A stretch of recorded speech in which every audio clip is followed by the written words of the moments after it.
Ho provato un'emozione straordinaria incontrando i militanti della città di Padova per presentare la mia candidatura a sindaco di questa meravigliosa ed unica capitale del nord-est. Massa Beo affida un post sui social Roberto Marcato l'esito del vertice nella sede della Lega Noventa Padovana, dove la sezione cittadina si è riunita per appoggiare la sua corsa a sindaco di Padova.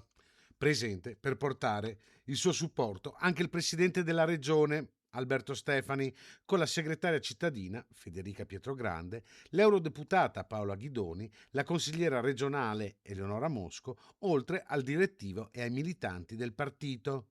Un'investitura vera e propria per l'ex assessore regionale che sa quanto il tempo corra.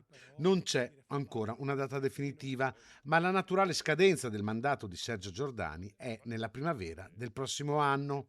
Per questo Marcato vuole ottenere una candidatura unitaria di tutto il centrodestra entro settembre, nonostante i tentennamenti degli alleati. Forza Italia e Fratelli d'Italia, infatti, non hanno ancora sciolto le riserve e chiedono più tempo. Tempo che per il bulldog della politica padovana non c'è. Marcato, infatti, si sta già muovendo da candidato, presenziando ad eventi e feste, oltre ad aver già avviato una serie di incontri con i rappresentanti delle attività economiche, associazioni e reti civiche. Tutto pronto quindi per la partenza nella corsa che porta a Palazzo Moroni. A sinistra intanto non c'è ancora un nome per la successione a Sergio Giordani. I volti più quotati sono quelli dell'ex vice sindaco e consigliere regionale Andrea Michalizzi e dell'attuale vice sindaco Antonio Bressa.